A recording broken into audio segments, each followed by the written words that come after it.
सियासी मैदान की हर बड़ी खबर से आगाह रहने के लिए हमारे चैनल आजाद सियासत को सब्सक्राइब करें और बेल आइकन को प्रेस करें। आजाद डिजिटल के साथ मैं हूं इमरान वसीम।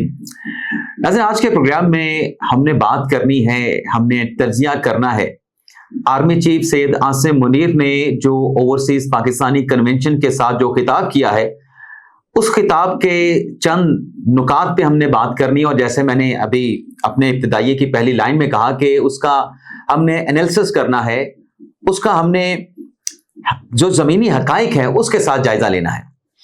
अब ये बात तस्लीम शुदा है कि जब आर्मी चीफ सैयद आसिम मुनीर की तकर्री हुई नवंबर 2022 में आर्मी चीफ के मनसब पे ओहदे पे, तो उस वक्त जो हालात थे वो साजगार हालात नहीं थे। आर्मी चीफ सैयद आसिम मुनीर ने इंतहाई नासाजगार हालात में जब इदारे के खिलाफ सोशल मीडिया पे एक धड़े की तरफ से, एक जमात की तरफ से कैंपेन चलाई जा रही थी, इदारों के सरबराहान को बदनाम किया जा रहा था, इदारों के सरबराहान को मीर जाफर, मीर सादिक से तशबीह दी जा रही थी। इन हालात में आर्मी चीफ सैयद आसिम मुनीर ने अपना मनसब संभाला था। तो जैसे मैंने कहा कि हालात साजगार नहीं थे, लेकिन इन मुश्किल हालात में भी आर्मी चीफ ने ना सिर्फ इदारे को संभाला, इदारे के मामलात को संभाला, बल्कि पाकिस्तान को भी संभाला, पाकिस्तान की मईशत को भी संभाला। अब आप सवाल उठाएंगे कि मईशत का अफवाज पाकिस्तान के साथ क्या ताल्लुक है? बड़ा गहरा ताल्लुक बनता है। अगर पाकिस्तान की मईशत मजबूत होगी तो पाकिस्तान का दिफा मजबूत होगा। फौज बहसियत इदारा इस बात को जरूर देख रही होती है कि अगर पाकिस्तान की मईशत ऊपर नहीं जाएगी, पाकिस्तान की मईशत बहरान का शिकार होगी। और जब आर्मी चीफ सैयद आसिम मुनीर ने ओहदा संभाला था, तब पाकिस्तान के डिफॉल्ट की बात भी की जा रही थी। पाकिस्तान की जो ताजर बरादरी है, बड़े बड़े जो लोकल सरमायाकार हैं, जो ताजर हैं, वो भी मायूस थे। आपको याद होगा कि आर्मी चीफ ने एक मुलाकात की थी ताजरों के साथ, और उस वक्त ये डिफॉल्ट वाले दावे किए जा रहे थे एक सियासी जमात के सरबराह की तरफ से। तो आर्मी चीफ ने ताजरों के साथ होने वाली उस मुलाकात में उनसे कहा था कि अल्लाह ताला का हुक्म है कि आपने मायूस नहीं होना, मायूसी कुफर है, मायूसी गुनाह है। आप देखिएगा कि पाकिस्तान इन मुश्किल हालात से निकल आएगा। और फिर पाकिस्तान मुआशी बहरान से निकला। आज दूर दूर तक पाकिस्तान के डिफॉल्ट की बात नहीं की जाती। दुनिया के जो आलमी मालियाती इदारे हैं वो पाकिस्तान की बेहतर मुस्तहकम होती हुई मईशत का एतराफ कर रहे हैं, पाकिस्तान की रेटों को बेहतर कर रहे हैं।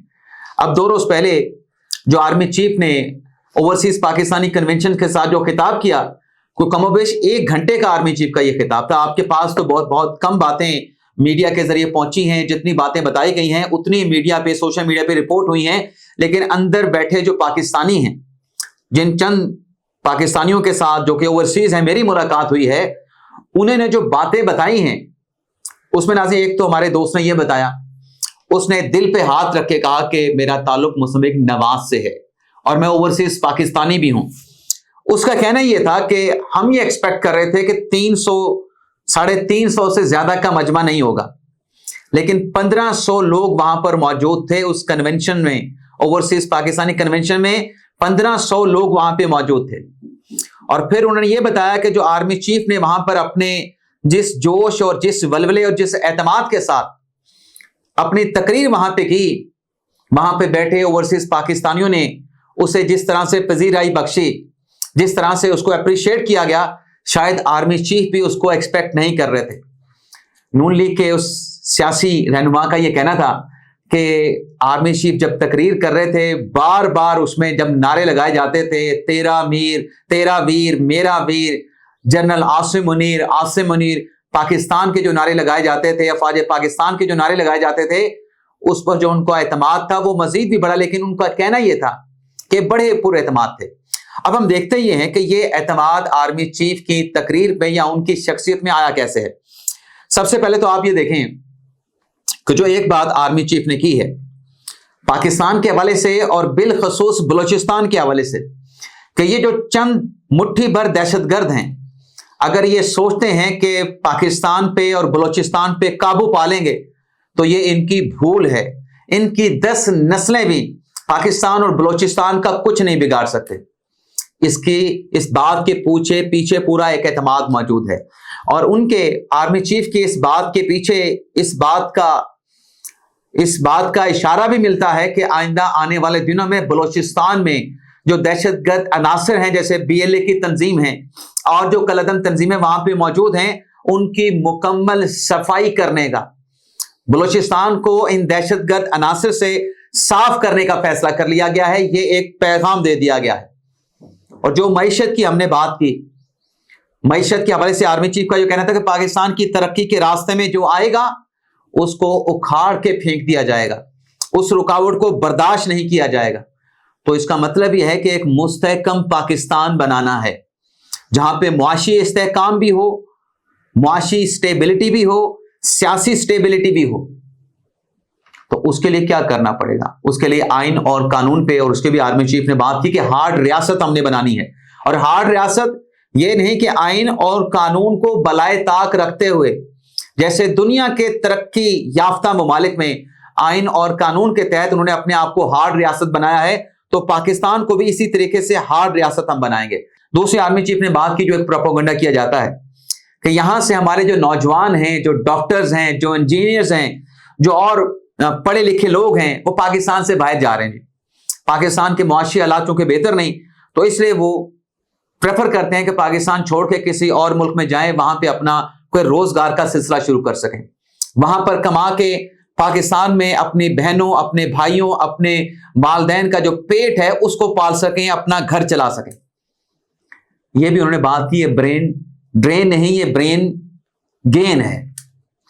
क्या ये अब पाकिस्तानी मुल्क से बाहर जाना शुरू हुए?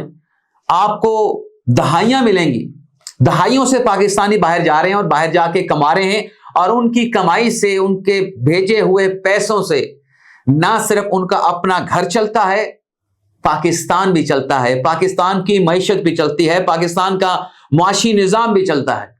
जब से ये पाकिस्तानी, अगर ये नाज़िम नहीं जाते, फर्ज कर लें, तो क्या होगा? ये पाकिस्तानी, क्या हमारे यहां रोजगार के इतने मौके हैं? बानी तहरीक इंसाफ इमरान खान ने 1 करोड़ नौकरियां देने का ऐलान किया था।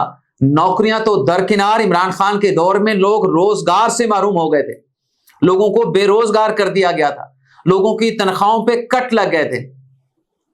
तो ये जो आज बात कर रहे हैं कि ब्रेन ड्रेन हो रहा है, भाई आपने क्या किया था?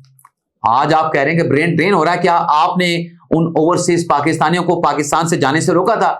और जितने पाकिस्तानी बाहर से जाएंगे, पहली तरजीह तो ये होनी चाहिए ना कि हमारे यहाँ पे रोजगार के मौके हों, लोग यहाँ पे कमाएं, यहाँ पे खाएं, अपने प्यारों का यहाँ पे पेट भरें, उनको संभालें, उनको माशी तौर पे, माली तौर पे सपोर्ट करें। लेकिन अगर हमारे यहाँ रोजगार के उतने मौके नहीं है, तो क्या उनको यहाँ पे बिठा के नकारा कर दें? अगर वो बाहर जा रहे हैं तो पाकिस्तान का तब भी फायदा हो रहा है। कान आप सीधे हाथ से नहीं पकड़ रहे, आप सिर्फ उल्टे हाथ से पकड़े हैं, फर्क सिर्फ इतना है। कमाने के बाद वो पाकिस्तान ही भिजवा रहे हैं। यहां पर अगर कमा रहे होते, कोई डॉक्टर, कोई इंजीनियर कितना कमा लेता? एक मिसाल के तौर पे 1 लाख, 2 लाख, 3 लाख, बाहर तो 10 लाख, 12 लाख, 15 लाख कमाते हैं, और वो पाकिस्तान में आता है अपना वो खर्चा मर्चा वहां पे निकाल के। तो आर्मी चीफ का नाज़ी जो खिताब था, इसको इतनी पजीराई दी गई, इतना अप्रिशिएट किया गया कि हमारे उस साथी जिसके साथ हमारी मुलाकात हुई, उसका यह कहना था कि जो एतमाद आर्मी चीफ के खिताब में नजर है, वो खास तौर पे जब वो बात कर रहे थे, आप खुद दोबारा से आर्मी चीफ की वो स्पीच देखिएगा, जो मुख्तलिफ क्लिप सामने आए हैं, उसमें जब आर्मी चीफ ये बात करते हैं ना कि दहशतगर्दों की 10 नस्लें भी पाकिस्तान और बलोचिस्तान का कुछ नहीं बिगाड़ सकती, आप देखें कि कितनी बला का एतमाद है। और आर्मी चीफ को क्यों अप्रिशिएट किया जा रहा है? आर्मी चीफ को क्यों अप्रिशिएट किया जाता है, उन्हें क्यों सराहा जाता है कि शायद पाकिस्तान की तारीख के पहले आर्मी चीफ हैं जिनको नासाजगार हालात में ये मनसब संभालना पड़ा, इदारे को संभालना पड़ा। बाकी तो जितने भी आए उनको एक बड़ा अच्छा बेहतरीन इदारा उनको मिला, कोई उसमें ऐसी बात नहीं थी।